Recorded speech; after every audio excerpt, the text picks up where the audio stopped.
नमस्कार दोस्तों, जय हिंद। स्वागत है आपका हमारे चैनल राजन पीटीसी गाइड में। दोस्तों, यूपी टीजीटी पीजीटी की परीक्षाएं नज़दीक हैं और मैं आशा करता हूं आपकी तैयारी अच्छी चल रही होगी। और आपकी तैयारी को और मजबूत बनाने के लिए हम प्रैक्टिस सेट लेके आए हैं। प्रैक्टिस सेट का ये हमारा सीरीज चल रहा है। तो दोस्तों, सामाजिक विज्ञान में इतिहास खंड का ये प्रैक्टिस सेट है। जी हाँ, बिल्कुल दोस्तों, ये बिल्कुल नए पैटर्न पे आधारित हमारा प्रैक्टिस सेट है।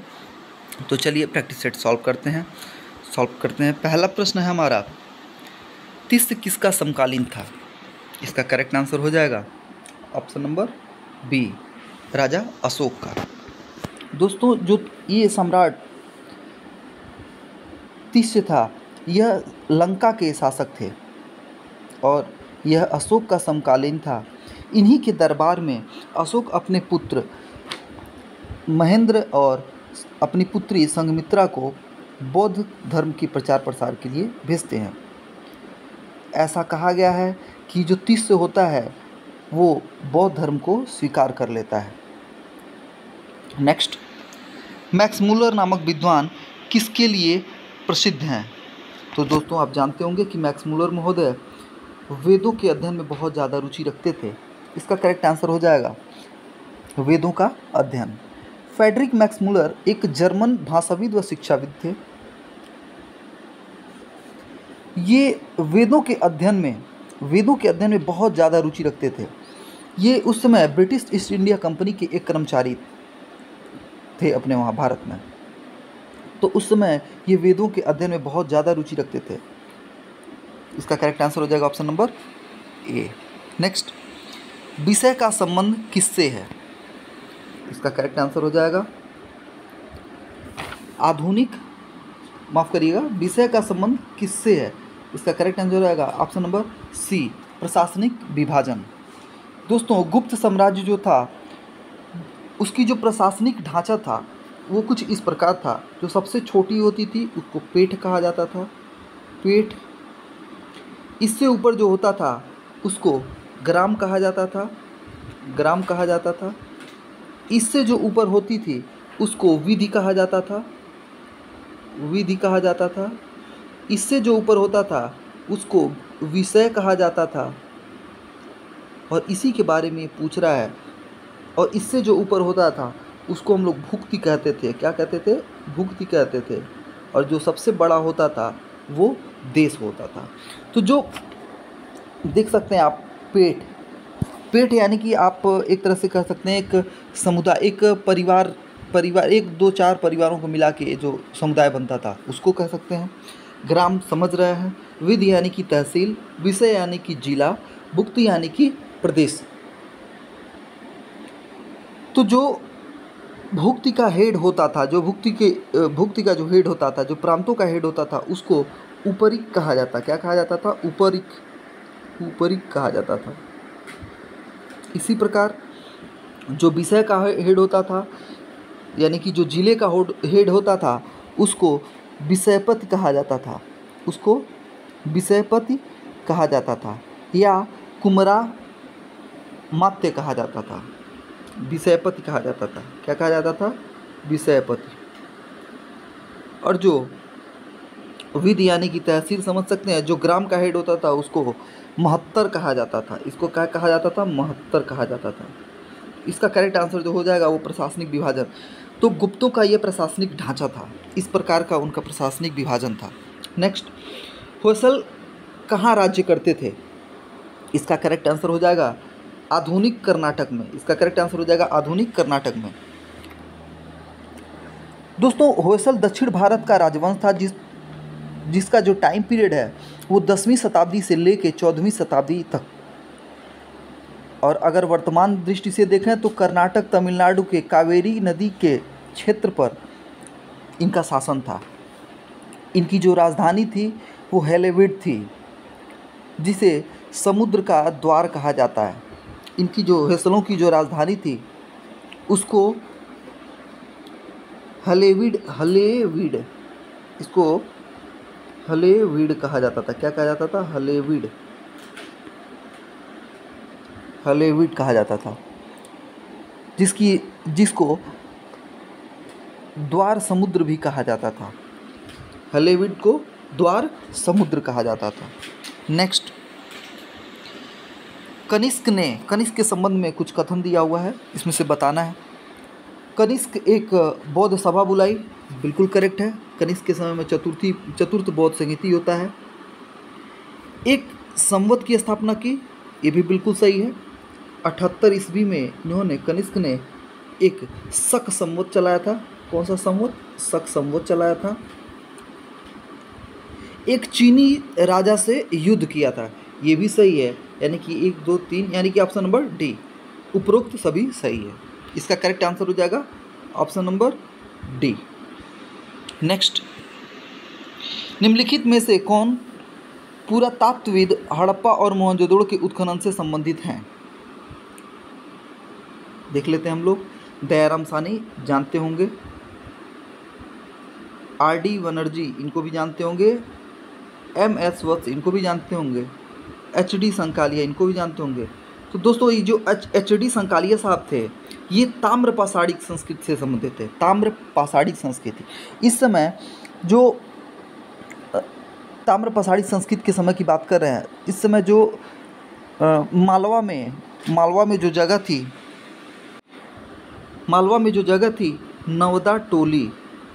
नवदा टोली, इसके उत्खनन करता थे ये, नवदा टोली के। और दोस्तों आपको मैं बता दूं कि जो नवदा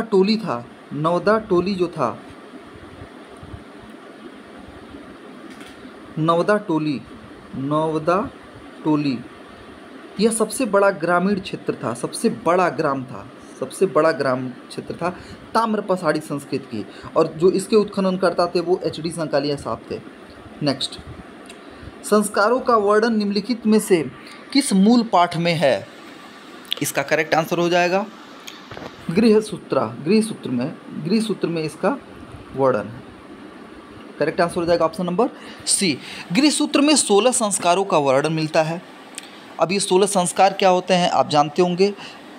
गर्भाधान, पुंसवन, ऐसे करके होता है ना, उपनयन संस्कार, विद्यारंभ, वेदारंभ, केशांत, ऐसे करके 16 संस्कार जो होते हैं, जिसका प्रारंभ गर्भाधान से और अंत अंत्येष्टि से होता है, इसका जो वर्णन मिलता है वो गृहसूत्र में मिलता है। दोस्तों गृहसूत्र के जो रचयिता थे वो आश्वलायन थे। कौन थे? आश्वलायन थे, गृहसूत्र के जो रचयिता थे। नेक्स्ट क्वेश्चन, सारनाथ के धमेक स्तूप का निर्माण किसने कराया था? आसान क्वेश्चन है। सम्राट अशोक ने। सारनाथ के धमेक स्तूप को निर्मित अशोक सम्राट के समय में कराया गया था। नेक्स्ट क्वेश्चन है, निम्नलिखित प्राचीन भारतीय शासकों में कौन सा शासक 2 अश्वमेध यज्ञ कराया? अश्वमेध यज्ञ से प्रश्न अक्सर देखने को मिलता है। तो दोस्तों 2 अश्वमेध यज्ञ की बात कर रहा है, तो इसका करेक्ट आंसर जो हो जाएगा वो शुंग वंश के शासक पुष्यमित्र शुंग हो जाएंगे। दोस्तों 2 अश्वमेध यज्ञ की बात कर रहा है, 2 तो पुष्यमित्र शुंग, और एक जो ये सातवाहन वंश था गौतमीपुत्र सातकर्णी वाला, उसमें एक सातकर्णी फर्स्ट थे, सातकर्णी फर्स्ट। ये दोनों 2 अश्वमेध यज्ञ कराए थे। और जो पुष्यमित्र शुंग जो अश्वमेध यज्ञ कराए थे उसका जो जिक्र है, उसका जो उल्लेख है वो धनदेव के अयोध्या अभिलेख से मिलता है। कहाँ से मिलता है? धनदेव के अयोध्या अभिलेख से, अयोध्या अभिलेख से मिलता है। अच्छा दोस्तों, अगर हम बात करें कि चार अश्वमेध यज्ञ कराने वाले का नाम, 4 अश्वमेध करता एक का नाम, तो उनका नाम है प्रवर सेन। क्या नाम है? प्रवर सेन। और एक शासक हैं जो कि कदम वंश के शासक हैं, इन्होंने 18 अश्वमेध यज्ञ कराया था। इनका नाम है मयूर शर्मा। क्या नाम है? मयूर शर्मा इनका नाम है। यह 18 अश्वमेध यज्ञ कराए थे, 18 अश्वमेध यज्ञ। किस वंश के हैं? कदम वंश के। नेक्स्ट क्वेश्चन, भारत में सबसे पुराना ब्राह्मी अभिलेख कहाँ से मिलता है? भारत में सबसे पुराना ब्राह्मी अभिलेख, तो इसका करेक्ट आंसर जो हो जाएगा, ब्राह्मी अभिलेख की बात कर रहा है तो ये पिपरावा, इसका करेक्ट आंसर हो जाएगा पिपरावा। पिपरावा कहाँ स्थित है? उत्तर प्रदेश के सिद्धार्थनगर जिले में पिपरावा स्थान स्थित है। यहाँ से सबसे पुराना ब्राह्मी अभिलेख प्राप्त हुआ है। इस अभिलेख के अनुसार यहाँ स्थित जो स्तूप था उसका निर्माण शाक्यों ने करवाया था। अच्छा, सहगौरा का ताम्रपत्र अभिलेख, सहगौरा का, इसको आप जानते होंगे, यह अकाल के बारे में दर्शाता है। अकाल को दर्शाता था यह सहगौरा ताम्रपत्र अभिलेख। गोरखपुर जिले में स्थित सहगौरा, उत्तर प्रदेश के गोरखपुर जिले में स्थित सहगौरा, यहाँ से सहगौरा ताम्रपत्र अभिलेख मिला है, जिससे अकाल के बारे में हमें जानकारी मिलती है। नेक्स्ट, जाति प्रथा की तीव्र आलोचना करने वाले ग्रंथ वज्र सूची के रचयिता कौन है? वज्र सूची के रचयिता कौन है? दोस्तों, वज्र सूची एक उपनिषद थी जिसकी रचना अश्वघोष के द्वारा की गई। इसकी रचना किसके द्वारा? अश्वघोष के द्वारा की गई। इसमें जाति प्रथा का बहुत बुरे तरीके से आलोचना किया गया है। नेक्स्ट क्वेश्चन है, समुद्रगुप्त के समय कांची का राजा कौन था? बहुत इंपॉर्टेंट क्वेश्चन। कांची का जो राजा था उस समय नागार्जुन था। इसका करेक्ट आंसर जो हो जाएगा वो नागार्जुन हो जाएगा। माफ़ करिएगा दोस्तों, इसका जो करेक्ट आंसर हो जाएगा, समुद्रगुप्त के समय कांची का राजा कौन था? तो विष्णुगुप्त थे। कौन थे? विष्णुगुप्त थे। समुद्रगुप्त की प्रयाग प्रशस्ति के 19वीं और 20वीं पंक्ति में दक्षिण भारत के अभियान का वर्णन मिलता है। समुद्रगुप्त ने दक्षिण भारत के 12 राजाओं को पराजित किया था। और आप मुझे कमेंट सेक्शन में ज़रूर बताइएगा कि पिछले प्रैक्टिस सेट में हम लोगों ने ये बताया था कि दक्षिण भारत और उत्तर भारत के राजाओं के साथ इनका कैसा रवैया था। नेक्स्ट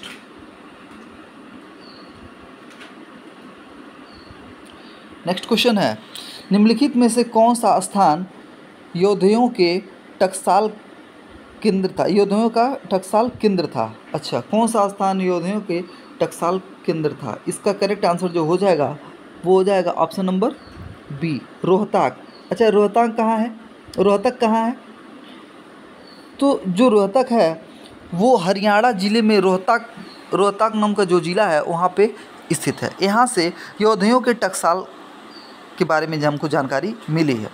दोस्तों, आपको मैं बता दूं कि जो योद्धा थे ये एक गणराज्य था। यह एक गणराज्य था। आप मुझे ये बताइए, संपूर्ण विश्व का सबसे पुराना गणराज्य कौन है?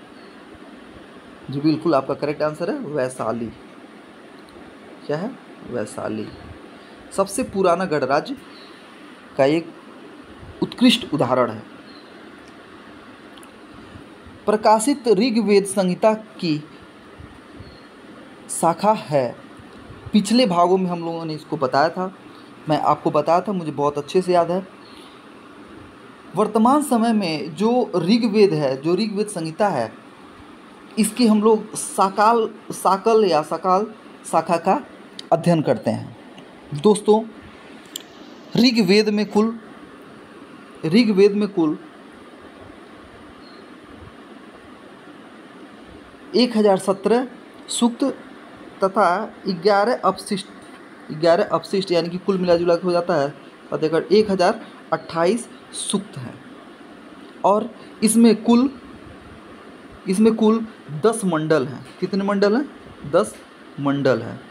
किसमें? ऋग्वेद में। मंत्रों की अगर बात करें तो इसमें 10,580 मंत्र हैं। और कितने सूक्त हैं? तो 1028। 1028 कैसे? 1017 तो सूक्त हैं प्लस 11 अपशिष्ट छोड़े गए थे इसमें। दोस्तों, ऋग्वेद की कुल 3 शाखाएं हैं। एक साकल, बालखेल्य और वाष्पकल। वर्तमान समय में शाकल शाखा का ही अध्ययन हम लोग करते हैं। नेक्स्ट क्वेश्चन है, निम्नलिखित में कौन उपनिषद गद्य में लिखा हुआ है? बहुत इंपॉर्टेंट क्वेश्चन है ये। इसका करेक्ट आंसर हो जाएगा ऑप्शन नंबर सी, बृहदारण्य उपनिषद। दोस्तों, इसी उपनिषद में याज्ञवल्क्य और गार्गी संवाद है। याज्ञवल्क्य और गार्गी संवाद है। अच्छा, अब आप मुझे ये बताएं कि यम नचिकेता संवाद किस में है? जी बिल्कुल, इसका करेक्ट आंसर हो जाएगा कठोपनिषद में। नेक्स्ट, 23वें जैन तीर्थंकर किससे संबंधित हैं? तो जैसा कि आप जानते हैं कि जो जैन धर्म के 23वें तीर्थंकर थे, क्या नाम था उनका? पार्श्वनाथ। क्या नाम था? पार्श्वनाथ। इनका जो जन्म हुआ था वो बनारस में हुआ था। कहाँ पे हुआ था? वाराणसी में। तो इसका करेक्ट आंसर जो हो जाएगा ऑप्शन नंबर सी। जो पार्श्वनाथ थे वो जैन धर्म के 23वें तीर्थंकर थे। यह वाराणसी के जो शासक थे उस टाइम, इक्ष्वाकुय वंश के अश्वसेन, इन्हीं के पुत्र थे। अच्छा, इनके चिन्ह के बारे में बात करता है तो इनका जो चिन्ह था वो सांप का फण जो था, सांप। नेक्स्ट क्वेश्चन है, 10 राजाओं के युद्ध में भरतों का पुरोहित कौन था? अच्छा, जो 10 राजाओं का युद्ध हुआ था उसमें भरतों के पुरोहित के बारे में पूछ रहा है। तो इसका करेक्ट आंसर जो हो जाएगा वो ऑप्शन नंबर बी, वशिष्ठ हो जाएगा। वैसे तो जो भरत जन या अन्य 10 जनों के साथ जो युद्ध हो रहा था, इस युद्ध में भरत जन के जो पुरोहित थे वो वशिष्ठ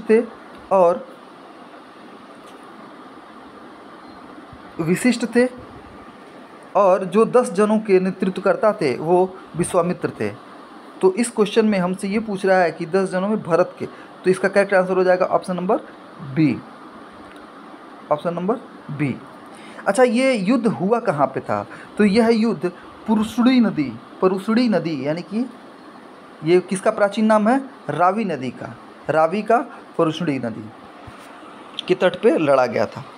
नेक्स्ट, प्रारंभिक ऐतिहासिक काल का नगरीय स्थल शिशुपालगढ़ कहाँ स्थित है? अच्छा, शिशुपालगढ़ कहाँ स्थित है? तो इसका करेक्ट आंसर हो जाएगा option number A, Orissa. Shishupalgarh Kalinga राज्य की राजधानी थी। जो कलिंग राज थी उसकी राजधानी शिशुपालगढ़ थी। उड़ीसा में भुवनेश्वर के निकट इस प्राचीन नगर के ध्वंसावशेष मिलते हैं। नेक्स्ट, किस कुषाण शासक के सिक्कों पर सबसे अधिक संख्या में हिंदू देवी देवताओं का अंकन मिलता है? ध्यान से देखिएगा आप लोग, इसका सबसे अधिक देवी देवताओं का अंकन मिलता है। तो इसका करेक्ट आंसर जो हो जाएगा हुइस्क। अच्छा, इनका टाइम पीरियड क्या था? यह 106 से लेके 140 ईस्वी तक शासन किए।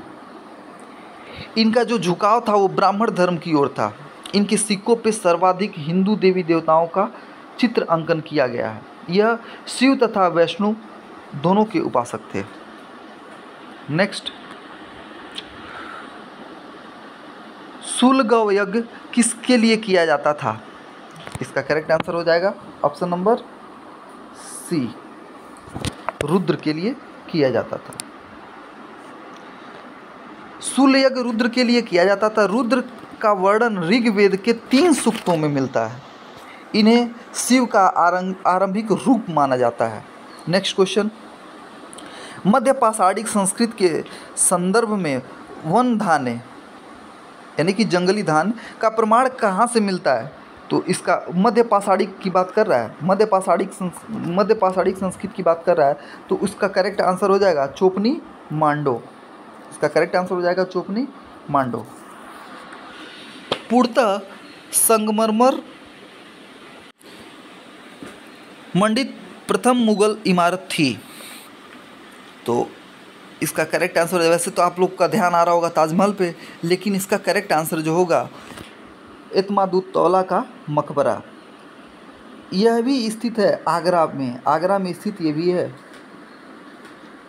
यह सबसे पुराना संगमरमर मढ़ित मुगल इमारत था।